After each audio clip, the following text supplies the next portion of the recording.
आऊज़ुबिल्लाहि मिनश्शैतानिर्रजीम बिस्मिल्लाहिर्रहमानिर्रहीम rabbi ज़िदनी इल्मा rabbi ज़िदनी इल्मा rabbi ज़िदनी इल्मा।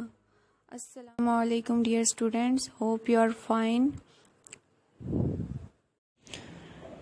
Dear student, today we are going to start our maths lesson, unit number 3, and the lesson name is fractions, and this is your countdown page number 99. Under this topic, you have already learnt about the fractions in equal parts, to identify halves and quarters in a shape, about the unit fractions, for example 1/3, 1/5 and 1/8, and about the other fractions, for example 2/7, 3/4, 5/9. To name the fractions, for example 4/5 is read as 4/5 and 1/8 is read as 1/8. First of all, we learnt about the definition of fraction. In mathematics, a fraction is a number that represent a part of a whole. We learnt about 1/2 half and 1/4 quarter in the previous class. So, fraction is equal to number of parts divided by total number of equal parts a whole is divided into. To understand the concept, you have given example on page number 102. In the first step, if we take 2 pieces of cake out of 8 pieces, it will be written as 2/8 or 1/4 and it is known as a quarter.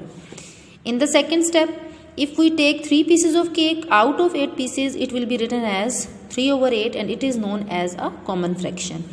And in the third step, if we take 4 pieces of cake out of 8 pieces, it will be written as 4/8 or 1/2 and it is known as a half. On your countdown page number 105, there is a topic other fractions. When shapes or collections are divided into 2 equal parts, each part is called a half or 1/2. And if shapes or collections are divided into 4 equal parts, each of those parts is called a quarter or 1/4. But shapes can be divided into different fractions. To understand this concept, you have to look at the table on page number 105. Here are the shapes. In first shape, there is a circle. And when we not divide circle in any other part, we call it one whole and we written as 1. And if we divided the circle into 2 equal parts, we called it 1/2 and we have to write as a fraction like 1/2.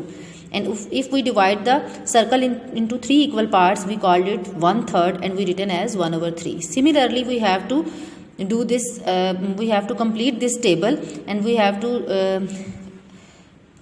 write in this way that when we divide the 4 equal parts, similarly we have to divide this circle in 5 equal parts. We have to write here this 1/4, we called it 1/4 and we called it 1/5. So you have to do the practice of this table at your homes also and revise this table at your home. Now on your book countdown page number 109, here is the fraction special terms. Look at this fraction. This is a circle. We divide the circle into 3 equal parts and 2 parts are shaded, 1 part is empty. We write this as a fraction like 2/3. Now the lower number 3 indicates the number of equal parts a shape or a collection has been divided into. It is called the denominator. The lower part is called the denominator. And the top number 2 indicates the number of those equal parts used as referred to. It is called the numerator. So we have a special term denominator and numerator. The lower number in the fraction is called denominator and the top number in the fraction is called numerator. Now we have some other special terms like proper and improper fraction. A proper fraction is a fraction in which the numerator is less than the denominator. For example, 3/5, 4/9, 4/5, 11/13. As you see that the numerator is less than the denominator, so we call it a proper fraction. And in an improper fraction, it is a fraction in which the numerator is greater than the denominator. As you see in the example like 5/3, 7/4, 13/10 and 6/5, numerator is greater than the denominator. I hope student you learned the many things about the fractions. You have to revise all these definitions at your homes also. Inshallah in our next class we learn more about the fraction. So stay blessed.